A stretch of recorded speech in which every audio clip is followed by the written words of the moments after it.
Assalamualaikum warahmatullahi wabarakatuh. Nama saya Sophie Sambo Sophia, semester 3.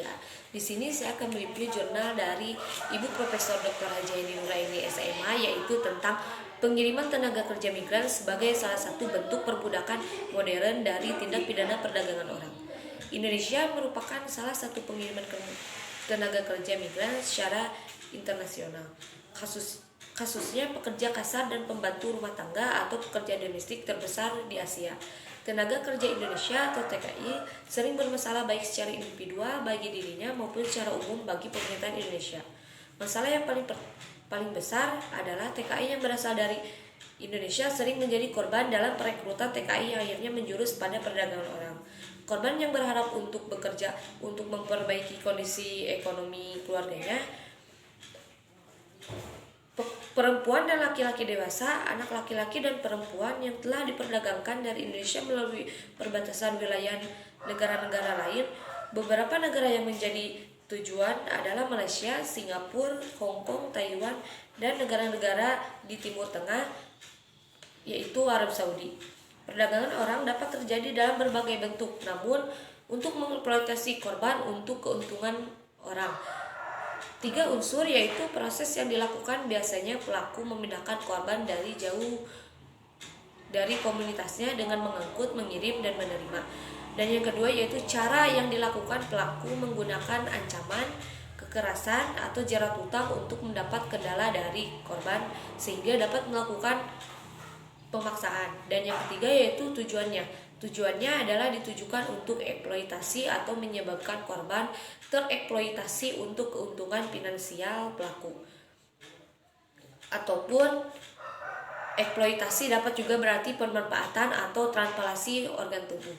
Adapun macam-macam penjeratan hutang, yang pertama yaitu perdagangan orang untuk eksploitasi pekerja atau buruh migran, dan yang kedua yaitu perdagangan orang untuk tujuan eksploitasi seksual, dan yang ketiga yaitu perdagangan orang untuk tujuan perkawinan kontrak, dan yang keempat yaitu perdagangan orang untuk tujuan adopsi anak. Dari kasus yang terjadi di Indonesia, kebanyakan atau sebagian besar calon korban adalah pekerja atau buruh migran. Dari tahun ke tahun, kasus perdagangan orang di Indonesia terus meningkat.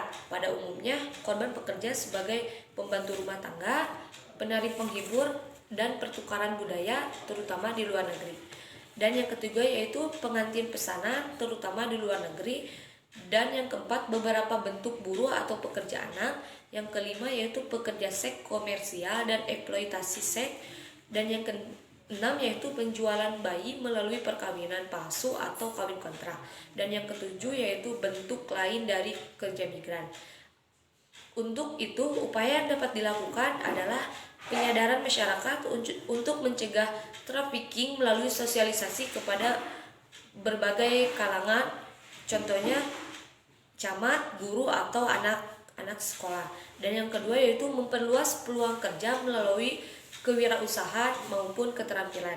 Dan yang ketiga yaitu peningkatan partisipasi pendidikan anak-anak baik formal maupun informal. Dan yang keempat yaitu kerjasama lintas kabupaten atau provinsi dalam rangka pencegahan dan penanganan trafficking. Dan adapun kebijaksanaan hukum yang berpedoman kepada peraturan hukum yang berlaku, diantaranya yang pertama berpedoman dan mengacu pada Undang-Undang Nomor 21 Tahun 2007 tentang pemberantasan tindak pidana perdagangan orang, dan yang kedua yaitu memperluas sosialisasi Undang-Undang Nomor 21 Tahun 2007 tentang PT-PPPO, dan yang ketiga yaitu mempedomani Undang-Undang Nomor 23 Tahun 2003 tentang perlindungan anak apabila korban masih di bawah umur atau masih anak-anak. Sekian dari saya. Wassalamualaikum warahmatullahi wabarakatuh.